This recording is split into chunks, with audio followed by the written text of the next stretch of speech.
বাইরে অঝোরে বৃষ্টি, হাঁটতে যাব কি করে বলো? তাই ভাবলাম তোমাদের সাথে একটুখানি গল্প জুড়ে দিই। একটা ঘটনা তোমাদেরকে বলবো আজকে, খুব মন দিয়ে তোমরা শুনবে, যেহেতু তোমরা আমার গল্প শুনতে ভালোবাসো, অনেকেই বলেছো। আচ্ছা, আমি 13 বছর শিলিগুড়িতে ছিলাম, কারণ বিয়াসের বাবার পোস্টিং ছিল ওখানে। আমরা থাকতাম হচ্ছে মিলনপল্লী সরকারি আবাসনে থাকতাম, SF রোডে। তোমরা যারা শিলিগুড়ি থেকে দেখছো তারা তো জানবেই, আর তারা তো আমাকে চেনো। ওকে, এবারে 13 বছর আমরা শিলিগুড়িতে ছিলাম। আমরা তো যেটা আমার ধারণা হয়েছে যে নর্থ বেঙ্গলের মানুষজন ভীষণই ভালো, উত্তরবঙ্গের মানুষজন ভীষণ ভীষণ ভালো। আর তার মধ্যে স্পেশালি ভালো হচ্ছে নেপালিরা। নেপালি ভীষণ ভালো হয়, নেপালিরা ভীষণ ভালো হয়, খুব সৎ হয় যতটুকু আমি চিনেছি ওদেরকে। আমার অনেক নেপালি বন্ধুবান্ধব ছিল। তো যে ঘটনার কথা বলবো সেটা হচ্ছে যে কী যে লেগেছে কে জানে মুখের মধ্যে। যাই হোক, যে ঘটনার কথা বলবো সেটা হচ্ছে যে 13 বছরের মধ্যে আমরা তো প্রচুর দার্জিলিং গেছি, কারণ দার্জিলিং খুব কাছে ছিল আমাদের। প্রচুর দার্জিলিং গেছি, কিন্তু বেশি করে আমাদের আরও যাওয়া হয়েছে। এমনি তো আমরা গেছি, কিন্তু ফ্যামিলির লোকেরা যখন যেত তাদের নিয়ে আমরা দার্জিলিংয়ে যেতাম। আর যতদিন না গোর্খাল্যান্ড তৈরি হয়েছে, গোর্খাল্যান্ড তৈরি হওয়ার পরে আর পশ্চিমবঙ্গ সরকারের কোনো ক্ষমতা ছিল না, কিন্তু তার আগে অবধি ওখানে কিন্তু PWD বাংলো ছিল। আর বিএসএফ বাবারা রীতিমতো মানে দার্জিলিংয়ে সাইট করেছে, কাজ করেছে। হ্যাঁ, ব্যাপারই আলাদা ছিল ওখানে। তো একবার আমার কিছু পরিচিত, কিছু আত্মীয়, তারা শিলিগুড়ি যায় এবং তাদের নিয়ে আমি দার্জিলিংয়ে যাই। আর আমি বিয়াসের বাবা, বিয়াস এবং তারা। এবারে PWD বাংলোতে আমরা উঠেছি। আর আমাদের যে ওখানে যে পিয়ন, মানে উনি রান্নাও করতো প্লাস কাজও করতো, সবই করতো। উনি আর ওনার ওয়াইফ করতেন। তা ওনারা যতক্ষণ না আসছে, সকালে ব্রেকফাস্টটা আমিই বানাতাম, আর আমি আত্মীয়দের ঘরে ঘরে পৌঁছে দিতাম ব্রেকফাস্টটা। এটা আমি আমার কর্তব্যের মধ্যেই ভাবতাম, আর আমি যত্ন নিয়ে ভালোবেসেই কাজটা করতাম। এবারে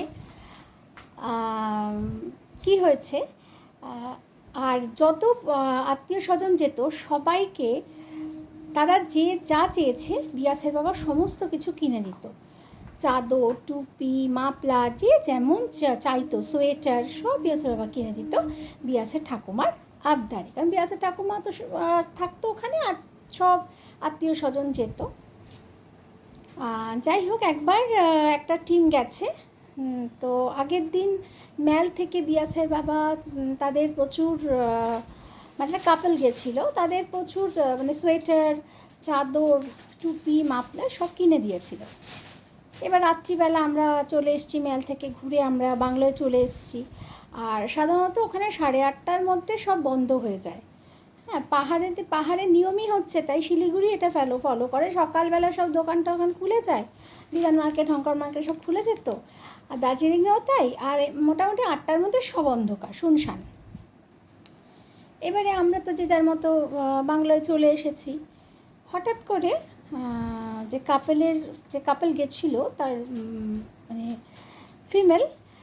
ফিমেল যে বউটি, সে কিন্তু বলছে কি যে আমি বোধহয় সোয়েটার, চাদর আর টুপি, মাফলার সব নতুন কেনা পুরো সেটটা আমি দোকানে ফেলে এসেছি, বা দোকানদার আমাকে দেয়নি। হ্যাঁ, আমি খুঁজে পাচ্ছি না। তো সবাই আমরা খুঁজলাম, ও খুঁজলো। আর এবারে তখন আমার হাজব্যান্ড বলল কি যে ঠিক আছে তাহলে চলো, আমি যাচ্ছি, চলো দেখি দোকানে কি আবার খোঁজ করি। তা হাজব্যান্ড সেই বউটিকে নিয়ে চলে গেল, দিয়ে আমার আত্মীয় হয়, চলে গিয়ে দোকানে গেছে। দোকানে গিয়ে দোকানদার বলছে কি যে ওখানে হচ্ছে মহাকাল শাল এম্পোরিয়াম, তোমরা সবাই চিনবে যারা দার্জিলিং গেছো। ওরা বলছে যে হতেই পারে না, আমরা সব গুছিয়ে দিয়েছি। তা বউটি বলছে যে না, আমি এখানে ফেলে গেছি। তখন ওরা বলছে দেখুন, পর্যটনের ওপর আমাদের জীবন জীবিকা, আমরা তো মিথ্যে কথা বলবো না। আর নেপালিরা ভীষণ সৎ হয়, কিন্তু আমরা এটা করব না। আপনারা দেখুন, আপনারা নিয়ে গেছেন, কোথাও রেখেছেন, খুঁজে পাচ্ছেন না। তো সেই বউটি মানবে না, কিছুতেই না, বলছে না আপনারাই মানে বেসিক্যালি আপনারা চুরি করে রেখে দিয়েছেন এরকম বলছে। তো বিয়াসের বাবা সেরকম টাসলিংয়ে না গিয়ে ফুল সেট আবার কিনে দিল, এবং সেমই কেনা হলো, সেম চাদর, সোয়েটার, মাফলার, টুপি, সেম সেট পুরো বিয়াসের বাবা কিনে দিয়ে চলে আসলো বাংলোতে। আমার কিন্তু কোথাও মনে হচ্ছে যে না, কোথাও একটা ভুল হচ্ছে, কারণ আমি যতদূর চিনেছি নেপালিরা কিন্তু খুব সৎ হয়, খুব অনেস্ট, ভীষণ ভালো হয় ওরা। আমার কানে মনে খালি আমার না খটকা দিচ্ছে যে কিছু একটা হয়েছে। এবারে পরের দিন সকালবেলা আমি ব্রেকফাস্ট নিয়ে, আমি তো সবার ঘরে ঘরে পৌঁছে দিতাম, তো আমি ব্রেকফাস্টটা বানিয়ে সেই কাপলের ঘরে জাস্ট একবার নক করে জোরে ডেকেছি, তা ওরা দরজা খুলে দিয়েছে, আমি সঙ্গে সঙ্গে ঢুকে গেছি, না বলে, মানে একবার নক করে বলেছি যে দরজাটা খোলো, তো খুলেছে, সঙ্গে সঙ্গে আমি ব্রেকফাস্ট নিয়ে পৌঁছে গিয়ে আমি যেটা দেখলাম যে খাটের ওপর সমস্ত স্ক্যাটার্ডভাবে ছড়ানো, আর সেম দুটো সোয়েটার, দুটো মাফলার, দুটো টুপি, সেম কালারের, সেম। আমি তখন বললাম এই তো, এই সেটটা তো পাওয়া গেল, তাহলে আবার এই সেটটা কালকে ওর বাবার নাম করে বললাম যে বাবা যে কিনলো, এই সেটটা তো এই তো এখানেই তো ছিল, পেয়ে গেলে তো। তখন সেই বউটি আমাকে বলছে যে প্লিজ কিছু বলো না, কাউকে কিছু বলো না, এটা আমি ইচ্ছে করে করেছি, কারণ দেখো আমাদের তো কেনার ক্ষমতা নেই, আমি এটা আমার আত্মীয় স্বজনদের মধ্যে দেব, তারা তো ভাববে যে আমরা দার্জিলিং গেলাম কিছু আনলাম না, দেখো আমাদের তো কেনার ক্ষমতা নেই, তুমি তো জানো। আমি তখন বললাম কেনার ক্ষমতা নেই সেটার আলাদা ব্যাপার, কিন্তু তুমি সেটা বললে না কেন? বললে তো বিয়াসের বাবা তোমাকে আরও কিনে দিত, তোমার যাদের যাদের দেওয়ার দরকার হতো তোমাকে সব কিনে দিত, আমি তো কোনো দিন বারণ করিনি ওর বাবাকে। সত্যি তো তোমাদের নেই, তোমরা ঠিক আছে, তোমরা এসেছো আমাদের কাছে ঘুরতে এসেছো, তোমাদের জন্যও কিনবে, তোমার আত্মীয় স্বজনের জন্য কিনবে, সেটা তো বিয়াস বাবা কিনে দিত, তো মিথ্যে কথাটা কেন বললে? এ মা আমি তো জানি নি, বাড়িটা এরকম হয় না। বলছে কিছু জানিও না, কাউকে কিছু বলো না, সে কান্নাকাটি। আমি তো বললাম ঠিক আছে, বন্ধ ঘরের মধ্যে যা হচ্ছে বন্ধ ঘরেই থাক, তোমরা ভালো করে ঘুরে চলে যাও।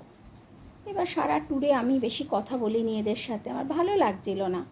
যাই হোক, ওরা তারপরে এসে আবার শিলিগুড়িতে আরও অনেক দিন ছিল, তারপর ওরা কলকাতায় ফিরে গেছে। তারপরেও প্রায় এক মাস পরে আমি বিএসআর বাবাকে কথাটা বলেছি। ও না চুপ করে শুনে, মানে ও ভাবতে পারছে না এটা হয়েছে। আমি তখন বললাম যে দেখো, আমি তো তোমাকে কোনোদিন কিছু বারণ করিনি, তুমিও তোমার আত্মীয় স্বজনদের যেরকম মনে হয় সেরকম দিয়েছো, যারা নিডি তাদের পাশে সবসময় দাঁড়িয়ে গেছো, তার জন্যে আমি আমার চাওয়া পাওয়া আমি কোনো দিন তোমার কাছে কিছু বলিনি, কারণ আমি জানি তোমার ফ্যামিলি তোমাকে প্রেশার দেয়, আমিও যদি দিই মানুষটা তুমি একা যাবে কোথায়। এইবারে আমি এটা বললাম যে আমি ওই জন্য সত্যি কথা কোনো দিন বিয়াসাবাকে কোনো প্রেশার দিই না। আমার এই যে বাড়িটা, যতটুকুই বাড়িটা যেমনই হোক, এটা কিন্তু উইদাউট লোনে হয়েছে, এক পয়সা বিয়াসাবাকে লোন করতে হয়নি, কারণ আমি বরাবর স্যাক্রিফাইসিং মেন্টালিটি নিয়েই 27 বছর সংসার করেছি। আমি দেখেছি মানুষটা খুব ভালো, আর মানুষটাকে অসম্ভব ফ্যামিলি এক্সপ্লয়েট করছে, তারপর যেবার আমি ট্যাক্সেশন, আমি যদি চাপাই ওকে এই দাও ওই দাও, তো ওর উপর ট্যাক্সেশন হয়ে যাবে না, মানুষটা তো এমনিই খুব ভালো মানুষ। তার জন্য আমি বুঝেছি, অর্ধাঙ্গিনীকে তো বুঝতেই হয়, তোমরা তো সবাই জানো যে বৌদি সব থেকে বেশি অ্যাডজাস্ট করতে হয়, আর মানুষটাকে তো ভালোবাসি। তো ওই একটা ঘটনা হয়েছিল, আমি জীবনে এখনও ভাবতে পারি না যে কিভাবে মিথ্যে কথা বলে ডবল জিনিস আদায় করেছিল আমারই পরিবারের আত্মীয়রা, পরিচিতেরা।